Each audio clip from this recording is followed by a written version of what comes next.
आप किस तरह के स्थान में रहते हैं। पूर्व में ये बहुत महत्वपूर्ण होता है जब आपने नया घर बनाया हो और आपका परिवार उस घर में रहना शुरू करना चाहता है, तो आप चाहते हैं कि घर में आपके प्रवेश करने से पहले वो सही स्थिति में, पर उस जगह की ऊर्जा कैसी है ये बहुत ज़्यादा महत्वपूर्ण है, ये वरना लोग वहाँ जाकर नहीं रहेंगे। तो इससे पहले कि आप वहाँ रहें, कोई भी ऐसे घर में कभी नहीं सोता था जिसे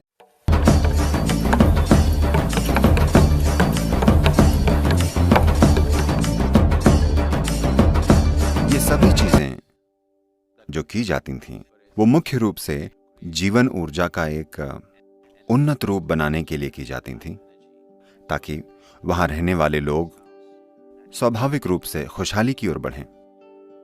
और ये समझ कि किसी भी इंसान को अप्रतिष्ठित स्थान में नहीं रहना चाहिए, एक ऐसी चीज है जो इस संस्कृति में गहरी बैठी हुई है, क्योंकि ये बिल्कुल ऐसा है मानो आप धरती में पौधा लगाते हैं और अगर उसकी जड़ें अच्छी उपजाऊ मिट्टी में होंगी तभी फूल खिलेंगे, फल लगेंगे।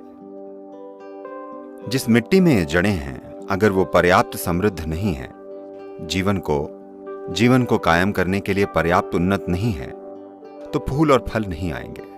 अगर वो आते भी हैं तो बहुत कम होंगे। It will never be a full blown. कभी भरपूर फूल नहीं आएंगे, पौधा कभी भरपूर फल नहीं देगा।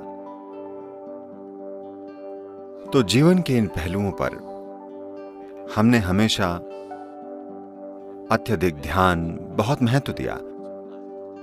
आप क्या खाते हैं ये बस उसके बारे में नहीं है, या आप किस तरह का काम करते हैं ये बस उसके बारे में नहीं है, आप किस तरह के स्थान में रहते हैं। पूर्व में ये बहुत महत्वपूर्ण है। गृह प्रवेश तब होता है जब आपने नया घर बनाया हो और आपका परिवार उस घर में रहना शुरू करना चाहता है। So you want the house to be in the right kind of condition for you to move in. तो आप चाहते हैं कि घर में आपके प्रवेश करने से पहले वो सही स्थिति में हो। घर का डिजाइन, घर की सुंदरता, किस तरह का पेंट हो, किस तरह का ये हो वो हो, ये सब अलग चीजें हैं, वो भी महत्वपूर्ण है, पर उस जगह की ऊर्जा कैसी है ये बहुत ज्यादा महत्वपूर्ण है। तो इससे पहले कि आप वहां रहें, कोई भी ऐसे घर में कभी नहीं सोता था जिसे पवित्र न किया गया हो। तो यह स्थान की प्राण प्रतिष्ठा करने का एक छोटा रूप है। घर में रहने से पहले घर को, उस स्थान को प्राण प्रतिष्ठा द्वारा पवित्र किया जाना चाहिए, वरना लोग वहां जाकर नहीं रहेंगे। तो लोग जो भी सबसे अच्छा तरीका जानते थे उसके मुताबिक उन्होंने हमेशा अपने घरों को प्रतिष्ठित किया और उसके बाद ही उसमें रहने गए। अगर राजा समझदार और दयालु थे तो वे पूरे शहर को प्राण प्रतिष्ठित कर देते थे। वे शहर में तमामों स्थान बना देते थे ताकि पूरा शहर प्राण प्रतिष्ठित हो जाए। वे चाहते थे कि हर कोई प्राण प्रतिष्ठित स्थान में रहे, चाहे आप सड़क पर घूमें या आप धंधा करें या आप उस शहर में रहते हैं, तो हर किसी को एक प्राण प्रतिष्ठित स्थान पर रहना चाहिए। क्योंकि अगर आप उन्नत इंसानों की पीढ़ियां बनाना चाहते हैं तो आपको इस किस्म का स्थान चाहिए, वरना बस संयोग से या व्यक्तिगत प्रेरणा से ही कोई कुछ बन सकता है। आप शानदार लोगों की पूरी पीढ़ी तैयार नहीं करेंगे। This culture produced a galaxy of knowledge. इस संस्कृति ने ज्ञान का भंडार और आत्मज्ञानियों की कतार पैदा की है। हर पीढ़ी ऐसा बस इसलिए पैदा कर पाई क्योंकि उन्होंने ऐसे कई पहलुओं का ध्यान रखा। इस धरती पर और कहीं भी लोगों की एक पीढ़ी भी ज्ञान की गौरवशाली ऊंचाइयों तक नहीं पहुंची है जितनी यहां पहुंची है। पर पिछले कुछ 100 सालों में वो सब टूट फूट गया।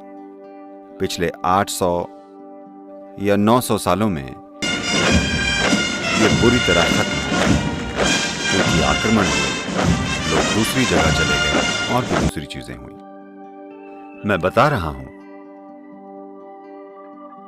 आप असाधारण बुद्धि वाले, अत्यंत ऊर्जावान इंसान तैयार कर सकते हैं, ऐसे इंसान जिनमें जबरदस्त ऊर्जा और बुद्धिमत्ता और क्षमता हो। अगर आप विशाल प्राण प्रतिष्ठित स्थान बनाते हैं, ऐसे विशाल प्राण प्रतिष्ठित स्थान जहां लोगों की पूरी पीढ़ियां उस किस्म की ऊर्जा और स्थान के संपर्क में रहे, ऐसा सौभाग्य लगभग हर परिवार के पास होता था, क्योंकि घर में रहने से पहले वे उससे प्राण प्रतिष्ठित करते थे। समय समय पे वे घर को उन्नत बनाने के लिए कुछ करते थे। ये लगभग हर घर में होता था। हर घर में साल में कम से कम एक बार जरूरी रस्में और प्रक्रियाएं संचालित की जाती थीं ताकि घर का वातावरण उन्नत हो सके। ये एक बुनियादी समझ थी या एक जरूरी समझ थी कि इंसान को उसकी पूरी क्षमता तक विकसित करने के लिए जरूरी माहौल कैसे तैयार करें। जब हम पूरी क्षमता कहते हैं तो आज की दुनिया पूरी क्षमता को ज्यादा से ज्यादा पैसा कमाना समझती है। सफलता के बारे में उनकी सोच इतनी अपरिपक्व हो गई है। सफलता की आधुनिक सोच दुर्भाग्य से बहुत प्रारंभिक और घटिया है। आप सामाजिक सीढ़ी में कितने ऊपर तक चढ़ सकते हैं, आपने कितने पैसे कमाए हैं, सफलता की पूरी सोच बस इतनी है। तो सफलता की सोच पहले ऐसे नहीं थी। यह बहुत व्यापक और बहुत गहरी थी। किसी को सफल तभी माना जाता था जब वो आनंद की एक खास अवस्था में होता था, अगर वो खुद को और आसपास की दुनिया को जानने की अवस्था में होता था और उसका सामाजिक रूप से सम्मान था और सांसारिक रूप से वो समृद्ध था और साथ ही वो अपने परिवार, मित्र और समाज का प्रेम अर्जित कर पाता था। सिर्फ तभी उसे सफल व्यक्ति माना जाता था। समाज इसे उसी तरह देखता था। इससे फर्क नहीं पड़ता कि उसके पास कितना पैसा है। अगर उसने लोगों का प्रेम अर्जित नहीं किया तो वे कहते थे उसकी जिंदगी बेकार चली गई। पिछली पीढ़ी तक भी ये बातचीत लगभग रोज होती थी। लोग कहते थे, क्या फर्क पड़ता है कि आपके पास कितना पैसा है, क्या आपने लोगों का प्रेम कमाया है, क्या आपका परिवार आपसे प्रेम करता है, क्या आपके आसपास रहने वाले लोग आपसे प्रेम करते हैं, क्या दूसरे लोग आपको प्रेम देते हैं या नहीं। यही सबसे महत्वपूर्ण चीज है। ये कोई फिलॉसफी नहीं है। दुनिया में ये एक आम चीज थी जिसे हमने समाज में 30 से 40 सालों में काफी हद तक उखाड़ फेंका है। तो गृह प्रवेश बस यही था कि आप इस पौधे के विकास के लिए सही किस्म की मिट्टी बनाना चाहते हैं ताकि वो फूले फले, अगर उसे ठीक से किया जाता है।